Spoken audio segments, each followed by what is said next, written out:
What's the worst thing you opened your phone to? My ex Sawyer had posted a photo of a knife pressed against his wrist with the caption, "If she doesn't talk to me by midnight, this is how it ends." Every single person I knew was texting me at once, all texting me the link. My hands were shaking as I opened Twitter and saw the picture of him. The whole thing started because I finally dumped Sawyer 2 weeks earlier. I caught him making out with Sarah from the volleyball team in his car after he swore he was at his cousin's birthday party. This was the 5th time I'd caught him lying about something big. He lied about everything from where he was, to who he was with, to whether he'd even graduated middle school with honors like he claimed. I was done being the stupid girlfriend who believed everything. But Sawyer couldn't handle being dumped. He showed up at my house at 2 a.m., throwing rocks at my window. He left 47 voicemails crying and then screaming and then crying again. He followed me around school trying to explain that Sarah meant nothing and that I was overreacting. When none of that worked, he started telling people I was the one who cheated. Then he said I was crazy and needed help. Then he told everyone I was failing all my classes and he'd been doing my homework. The sewer slide threat was his nuclear option. He tagged me in the post and told all our mutual friends to message me. He said if I didn't respond to him by midnight, he would end himself, and it would be my fault. The messages started flooding in immediately. People I hadn't talked to since freshman year were begging me to just talk to him. My best friend Steph said I should at least hear him out. Even teachers were pulling me aside asking if everything was okay at home. I spent the whole day feeling sick. Kids were whispering about me in the hallways and pointing at me in the cafeteria. Someone had screenshotted Sawyer's post and shared it in the school group chat, so literally everyone knew. Girls who didn't even like me were coming up saying I needed to do the right thing. The pressure was crushing me from every direction, but I held firm. I wasn't going to let him manipulate me again. By the time midnight came and went, I was exhausted but proud of myself for not caving. I figured Sawyer would show up to school the next day acting like nothing happened, because that's what manipulators do. They make threats they never follow through on just to control you. I went to bed thinking the worst was over and tomorrow everyone would see I was right to ignore him. But Sawyer didn't come to school the next day. Or the day after that. By Wednesday, people were getting worried. His best friend Tyler cornered me at my locker asking if I'd heard from him. Sawyer's car was gone from his house and his parents were freaking out. His mom had called the police and reported him missing. The knife from the photo was missing from their kitchen too. The mood at school shifted completely. Everyone who had supported me for standing up to manipulation was now looking at me like I had blood on my hands. Teachers stopped making eye contact with me in the halls. My friends started distancing themselves because they didn't know what to say. The whispers went from good for her to she should have just talked to him. Thursday morning was when Sawyer's mom showed up. She was waiting for me in the parking lot with red eyes and messy hair like she hadn't slept in days. She grabbed my arms and shook me asking where her son was. She said I was the last person he tried to contact, and I had to know something. Security had to pull her off me while she screamed that if anything happened to Sawyer, it was my fault. The police questioned me that afternoon. They wanted to know about our relationship and the breakup and the sewer slide threat. They asked if Sawyer had any favorite places he might go or friends he might stay with. They took my phone to check our messages. The detective kept asking if I was sure I hadn't heard from him since the Twitter post. The way she looked at me made it clear she thought I was hiding something. By Friday, the whole town was looking for Sawyer. His picture was on every telephone pole and social media feed. Search parties were organized to check the woods behind the school. Divers were brought in to search the lake where we used to go on dates. His mom did an interview with the local news begging him to come home and begging me to tell her where he was. People started leaving nasty notes in my locker. Someone spray-painted murderer on my car. Steph stopped sitting with me at lunch because she said it was too uncomfortable. Even my parents were looking at me differently like they weren't sure what to believe. My mom kept asking if I was absolutely certain I did the right thing by ignoring his threat. Saturday morning, I woke up to sirens. Lots of them. I ran to my window and saw police cars racing down my street toward the old industrial district. My heart was pounding as I checked my phone and saw dozens of messages about something being found in an abandoned warehouse. Everyone was saying it was connected to Sawyer, but nobody knew exactly what it was. I threw on clothes and drove toward the sirens along with what felt like half the town. Police had the whole area blocked off, but I could see ambulances and crime scene tape. Sawyer's parents were there and his mom was sobbing hysterically while his dad held her. People were crying and hugging each other. My stomach dropped as I realized they must have found a body. But then I saw something that made me cry. Behind the yellow tape near one of the ambulances, I caught a glimpse of someone on a stretcher, and they were staring right at me. It was Sawyer and his eyes locked onto mine with this weird look that made my stomach turn completely inside out. He was pale and looked smaller on that stretcher, but his stare had this mix of victory and desperation that scared me. The paramedics were checking his vitals while he kept his head turned toward me, even as they tried to get him to look forward. His lips moved like he was trying to say something, but I couldn't hear over all the noise and commotion around us. My legs felt stuck to the ground as I watched them load him into the ambulance and his eyes never left mine. The police started pushing everyone back and telling us to clear the area while the ambulance doors began closing. I heard people around me talking about how he was awake and talking when they found him in that warehouse. Someone behind me said he had camping supplies and water bottles like he'd been planning to stay there for days. The idea that he'd staged this whole thing with supplies made my skin crawl, and my hands start shaking again. An officer I recognized from Thursday's questioning walked over and put her hand on my shoulder. She asked if I could come to the station for a follow-up statement about what I'd seen this morning. Her voice was calm, but I could tell she was watching my face for any reaction to seeing Sawyer alive. I nodded and texted my parents who were already on their way after seeing the news alerts. They pulled up within minutes, and my dad's face was tight with worry while my mom just looked exhausted. The drive to the station was mostly quiet, except for my mom asking short questions about what I saw at the warehouse. She wanted to know if Sawyer looked hurt, and if he'd said anything to me, and if the police told me anything specific. The tension in the car was so thick I could barely breathe, and I knew they were both thinking the same thing. They were wondering if I should have just answered his messages, and maybe none of this would have happened at all. At the station, Detective Lysandra Frey was waiting for us in the same room where she'd questioned me on Thursday. She had a notebook and recorder ready and asked me to go through everything from the Twitter post to this morning. Her questions were specific about times and dates and who contacted me and when I last heard from Sawyer directly. She wrote down every detail I gave her and asked follow-up questions about things that didn't seem important to me. I could feel her trying to figure out if I knew more than I was saying about where he'd been hiding. She asked if Sawyer had any special places we used to go, or if he'd ever mentioned that warehouse before. After an hour of questions, she thanked me for my cooperation and said they'd be in touch if they needed anything else. Walking out of the station, my phone started buzzing with notifications, and I saw a news alert pop up immediately. Someone had already posted that I'd shown up at the warehouse scene, and the comments were calling me heartless and cold. People were saying I went there to gloat and that I wanted to see him suffer after ignoring his cry for help. Detective Frey came back out holding my phone in an evidence bag and handed it to me with specific instructions. She told me not to delete any messages or posts, and to forward anything new from Sawyer or about the situation immediately. Her tone made it clear these weren't suggestions, but orders I needed to follow for the investigation. That evening, while trying to eat dinner, my phone dinged with an email notification from the school administration office. The message said I was required to attend mandatory counseling sessions with Antonia Collins starting Monday morning before classes. The formal language and lack of any option to decline made it clear this wasn't a request, but an order. 20 minutes later, a Facebook message came through from someone named Gibson Murdoch who said he was a reporter with the local paper. He asked if I wanted to give my side of the story and said he was writing an article about teen mental health. I typed back that I didn't want to comment, but I knew he was going to write something with or without my input. Before bed, I checked Instagram and saw Tyler had posted a story about fake friends who don't care about real mental health issues. He didn't use my name, but the timing and the comments flooding in made it obvious who he meant. People were replying with broken heart emojis and saying some people only care about themselves and have no empathy at all. The likes and shares were piling up fast, and I watched the view count climb past 200 in just minutes. My hands were shaking as I set my phone down and tried to process everything that had happened since this morning. I grabbed my laptop and started making a folder on my desktop labeled documentation, because organizing felt like the only thing I could control right now. I went through my phone, pulling up all 47 of Sawyer's old voicemails, and started saving them one by one to the folder. The crying ones, the screaming ones, the ones where he called me horrible names and then said he loved me in the same message. Then I found the screenshot of his knife post that someone had sent me, and saved that too, along with all the timestamps showing when he'd posted it. My fingers moved fast across the keyboard as I created subfolders for different types of evidence like voice messages and social media posts and text conversations. My mom knocked on my door and came in without waiting for an answer, which she never does. She sat on my bed and said we needed to talk about keeping me safe, and that meant I couldn't go anywhere alone for a while. Dad came in behind her holding my car keys and said he was taking them for the night just to be sure. They meant well, but it felt like I was the one being punished when Sawyer was the one who'd pulled this whole stunt. Mom said she'd drive me to the school Monday and pick me up, and that I needed to text them every hour when I wasn't home. I nodded because arguing would just make them more worried, but inside I felt trapped like I was under house arrest for not giving in to manipulation. My phone buzzed and I saw Steph's name pop up for the first time since Friday. She asked if I was okay, which made my chest tight with hope until I read the rest where she said she couldn't sit with me at lunch Monday because it was too much drama. The way she typed it all casual like she was canceling plans to go shopping instead of abandoning me when I needed friends most made my eyes burn. I typed back that I understood even though I didn't, and watched the read receipt pop up with no reply. Then a notification came through from an account with no profile picture and a bunch of random numbers for a username. The message had a screenshot attached, and when I opened it my stomach dropped, because it was from a group chat dated 2 days before Sawyer's knife post. In the chat, Sawyer was laughing with some guys about how he was going to make me talk to him, and someone had replied with laughing emojis saying she'll come running when she sees it. My hands shook as I realized this could prove he'd planned the whole thing as manipulation, and wasn't actually in danger. I immediately forwarded the screenshot to Detective Frey's email that she'd given me at the station, with a message explaining what it was and when I'd received it. Her reply came back within minutes, just saying received and logged with no thank you or good job or anything warm at all. The formal cold response made me feel even more alone, like I was just evidence in a case instead of a person going through something awful. That night I barely slept and kept checking my phone for updates about Sawyer, even though I knew the hospital wouldn't release information to the public. Sunday morning my dad was making breakfast when his phone rang, and I heard him say, "Oh thank God," before looking at me with this complicated expression. He told me Sawyer was stable and talking to doctors at the hospital, which should have been pure relief, but instead I felt scared about what he might be telling them about me. I went back to my room and opened the screenshot from the anonymous account again to study every detail. The handles were all blurred out except for Sawyer's, but the timestamp was clear, showing 11:47 p.m. on Thursday, 2 days before he posted the knife photo. I started typing out exactly what the messages said word for word in a document because I wanted to have everything recorded in case the image got deleted somehow. Sawyer had written, "Gonna make her talk tomorrow, watch this," and someone replied, "Bet she comes crawling back," and another person said, "Nah, she's too stubborn, bro." Then Sawyer wrote, "Trust me, I know what buttons to push," and everyone sent laughing emojis like it was all a big joke. Monday came too fast and my mom drove me to the school like she'd promised while I stared out the window dreading what was waiting for me. Walking through the main doors, I kept my head down and went straight to my locker trying to ignore the whispers that followed me down the hall. That's when Pung from my computer science class came up to me, which was weird because we'd never really talked outside of group projects. He said he'd heard about everything and wanted to help by checking the metadata on Sawyer's knife photo to prove when and where it was really taken. His offer caught me off guard, but I gave him my email so he could send me instructions on how to forward him the image file properly. During lunch, I sat alone at a corner table and saw someone filming me on their phone from across the cafeteria.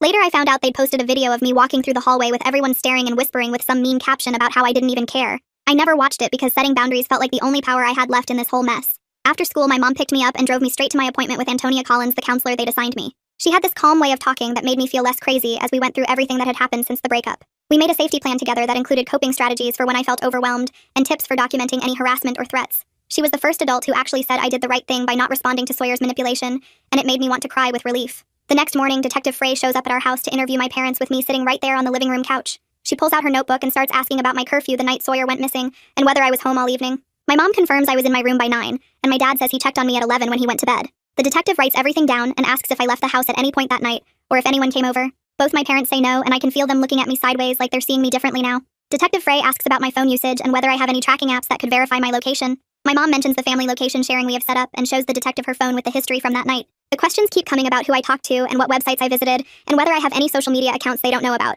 After she leaves, I go straight to my room and pull out a notebook to write down everything that's happened since the breakup. I start with catching Sawyer with Sarah in his car 2 weeks ago, and write every single detail I can remember. The rocks at my window and the 47 voicemails and him following me around school all go on the paper. I write about the lies he told everyone and the knife photo and how everyone pressured me to respond. Seeing it all written out in order makes it so clear how he kept pushing harder each time I didn't react. The pattern jumps off the page, showing how calculated everything was from the start. Tuesday at the school, I'm washing my hands in the bathroom when Sarah walks in and locks the door behind her. She looks nervous and says she needs to tell me something about Sawyer that's been eating at her. She admits he told her we were already broken up when they started hanging out and that I was seeing someone else. He said I was just staying with him for his car and that our relationship was basically over anyway.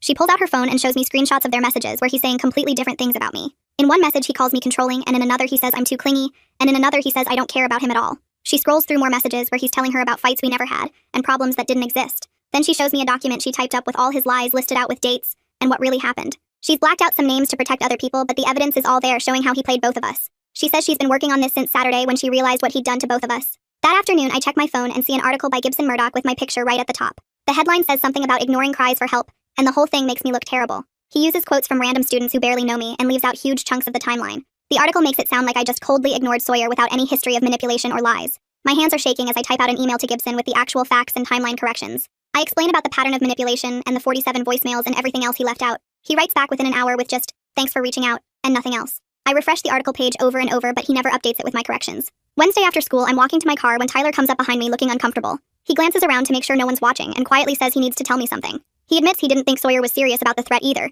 and actually laughed when he first saw the photo.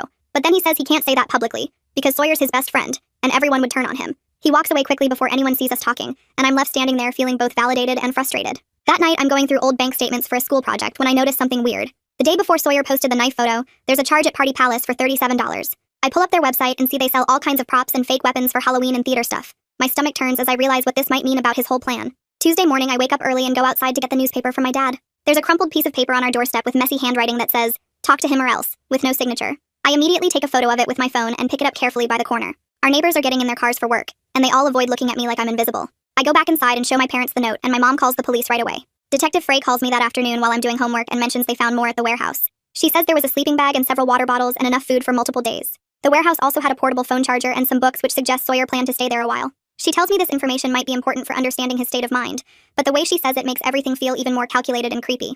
The next morning, I walked straight into the main office with the folder of evidence I'd been collecting. The secretary looked up from her computer and asked if I needed a late pass, but I shook my head and asked to see the principal about filing a harassment report. She picked up the phone and talked quietly for a minute before pointing me toward the conference room where the principal and vice principal were already waiting. I spread out all my documentation on the table, including the 47 voicemails and screenshots of the knife post and the note someone left on our doorstep. They looked through everything while I explained the timeline starting from the breakup 2 weeks ago, through the warehouse discovery and all the threats since then. The principal took notes and asked specific questions about dates and witnesses, while the vice principal made copies of everything for their files. My hands were shaking as I signed the official complaint form, but it felt good to finally take real action instead of just waiting for the next bad thing to happen. They said they'd investigate immediately and contact Sawyer's parents about keeping him away from the school property once he was released from the hospital. 2 days later, the school held a mandatory assembly in the gym about mental health and recognizing warning signs in friends. The counselor talked about resources and hotlines while carefully avoiding any specific names or recent events, but everyone knew exactly what this was about. Kids kept turning around to look at me sitting in the bleachers with my hood up trying to be invisible. The weight of being the unnamed center of attention made my chest tight, and I had to focus on breathing normally while the presentation dragged on. Teachers stood along the walls watching students more than the speaker, and I caught several of them glancing at me with these worried expressions. When they finally dismissed us, I tried to leave quickly, but got stuck in the crowd shuffling toward the exits while whispers followed me down the hallway. That afternoon, Gibson was waiting outside school with his phone already recording as students poured out of the building. I saw him too late to change direction and kept walking toward my car with my head down and backpack pulled tight against my shoulders.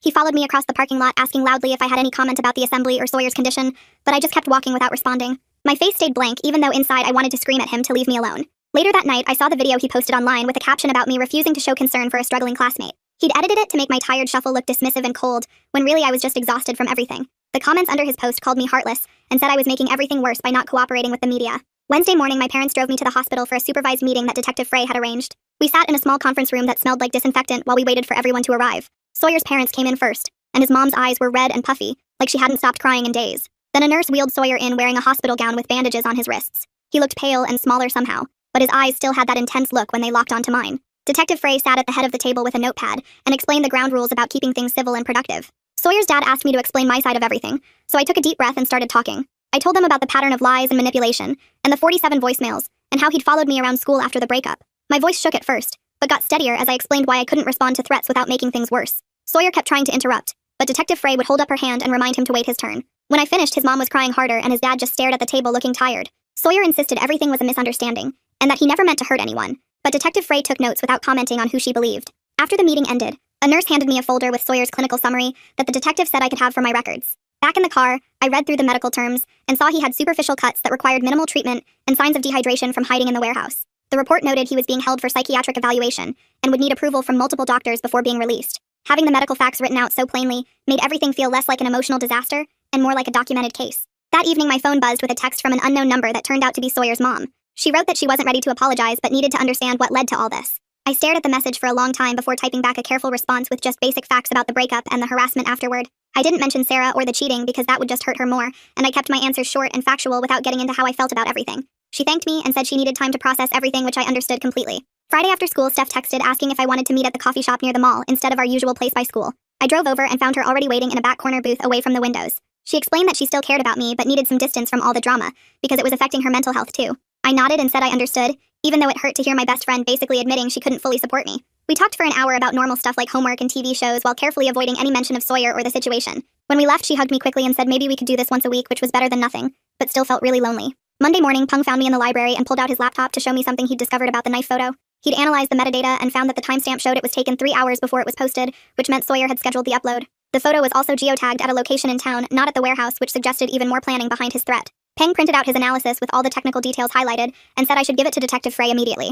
I thanked him and felt grateful that at least one person was actively trying to help me prove what really happened. That afternoon, I brought Peng's findings to Detective Frey at the station, and she looked them over carefully while asking questions about how the analysis worked. She said the information was definitely helpful context, but explained it wasn't enough for legal proof of manipulation, since scheduling posts wasn't illegal. I felt my hope deflate as she explained that intent was really hard to prove in court, even with technical evidence. She kept the printouts for her file but warned me not to expect too much from the investigation. Thursday night, I was doing homework when my phone lit up with notifications about a new post from Sawyer's account. He'd shared a photo of himself in a hospital bed with a long caption thanking his real friends for their support during his recovery. He promised to share his truth soon, and said he was getting the help he needed to become a better person. The comments were full of hearts and support from people saying they were proud of him for being so brave. My stomach turned cold knowing this was just the beginning of his next manipulation campaign. Thursday morning, I met Antonia in her office before first period, and we spread all my evidence across her desk, including the voicemails and screenshots, and the metadata analysis Peng had done. She pulled out a thick packet of forms for the restraining order application, and walked me through each section while I filled in dates and specific incidents. My hands were steady, but my stomach was churning as I wrote down every single thing Sawyer had done since the breakup. The rock throwing and the 47 voicemails and the lies he spread at the school all looked so much worse written down in black and white.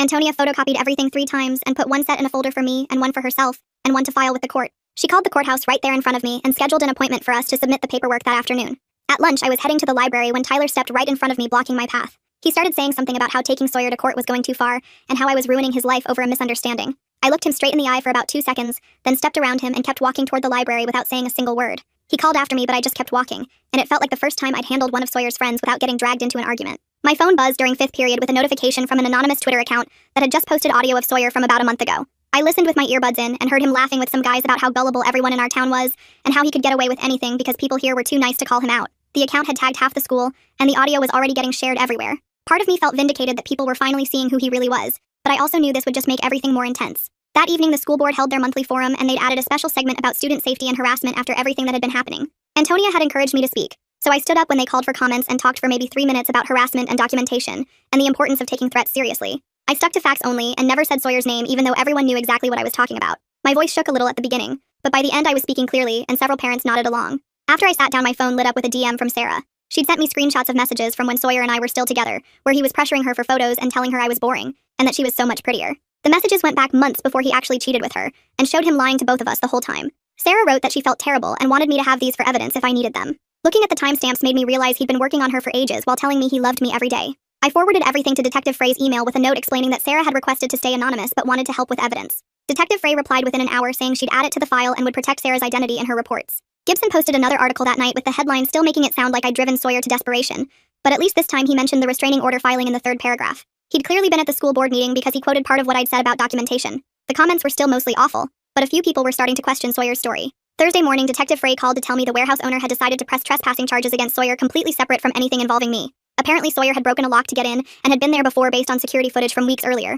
She said this meant he'd face consequences regardless of what happened with my restraining order, which made me feel a tiny bit less alone in all this. Friday afternoon, Antonia and I went to the courthouse for the official filing, and the clerk told us the hearing date was set for the following Friday. Back at the school, Antonia had me practice my testimony over and over in her office. She'd ask me questions like the judge might and I'd answer with just the facts while keeping my voice steady. We went through the timeline probably 6 times until I could recite everything without getting emotional or losing track of dates. My nerves were completely shot, but having the practice helped me feel more prepared than I'd been for anything else in this whole mess. After school, I found Peng in the computer lab and asked if he could help me lock down all my social media. I was done with Twitter completely, and deleted my whole account right there while he watched to make sure I did it right. Then we went through Instagram and TikTok and Snapchat, changing all my settings to maximum privacy and blocking anyone connected to Sawyer. Peng showed me how to download my data first in case I needed it for evidence, and helped me set up 2-factor authentication on everything. The whole process took almost 2 hours, but when we finished, I felt like I'd put up a wall between me and all the harassment. Saturday passed in a blur of trying to act normal while checking my phone every few minutes for updates. Sunday morning, my dad drove me to get groceries just to keep me busy and out of the house. We didn't talk much, but having him there helped more than I expected. That afternoon, I worked on homework in my room, trying to focus on anything besides tomorrow's hearing. Around 9 that night, I went downstairs to get water and noticed something white stuck under our front door. My stomach tightened as I pulled out a folded piece of notebook paper. The handwriting was messy, but I recognized it immediately. "We should talk before tomorrow," was all it said, but I knew it was from Sawyer. My hands shook as I took photos of the note from every angle. I called the police non-emergency line and explained what I'd found. The dispatcher said an officer would come by to collect it as evidence. My parents waited with me until the officer arrived 20 minutes later. She bagged the note and took my statement about finding it. She said Detective Frey would get a copy before court tomorrow. I barely slept that night thinking about what Sawyer might try at the hearing. Monday morning came too fast, and suddenly we were at the courthouse. Antonia met us in the lobby and walked me through what would happen. The courtroom was smaller than I expected, with just a few rows of seats. Sawyer was already there with his parents and a lawyer. He stared at me when I walked in, but I kept my eyes forward. The judge called the case and asked me to come to the witness stand. My voice shook at first, but got steadier as I explained the timeline from the breakup to finding the note last night. I showed the photos on my phone of his original threat, and described the voicemails and the rock throwing. Detective Frey testified next about their investigation, and confirmed receiving the note from last night. She explained how Sawyer had been found in the warehouse with supplies suggesting he'd planned to stay there. The judge asked Sawyer's lawyer if they had any questions, but they just said their client wasn't contesting the order. After maybe 30 minutes of testimony, the judge said she was granting a 6-month restraining order. Sawyer couldn't contact me directly or through other people. He had to stay at least 500 feet away from me, my house, and anywhere I worked. The relief hit me so hard I almost started crying right there. Sawyer and his parents left first while we waited inside for them to clear out. Back at the school Tuesday, the reactions were all over the place. Some kids nodded at me in the halls like they finally understood. Others still whispered and pointed like I was the bad guy.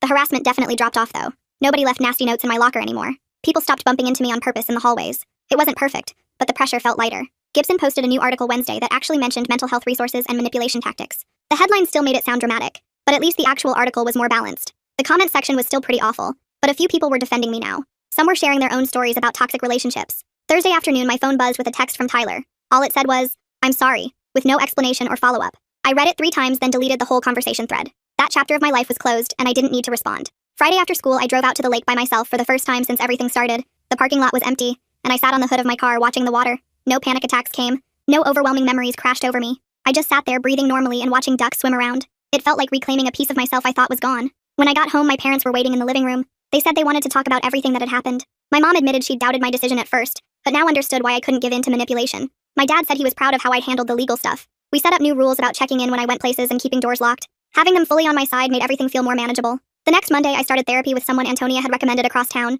The therapist's office was in a quiet building where nobody from the school would see me. We spent the first session just talking about what happened without any judgment. She gave me exercises for managing anxiety when memories came up. Committing to weekly sessions felt like taking control of my recovery. Tuesday after school, Peng met me in the computer lab again to finish the privacy stuff. He showed me how to save screenshots and messages in a way that would preserve them as evidence. We created a special folder system with dates and descriptions for everything. He taught me how to export chat logs and save them in multiple formats. Having an organized system for documenting any future harassment made me feel way more prepared. He even showed me apps that could record calls automatically if Sawyer tried contacting me through blocked numbers.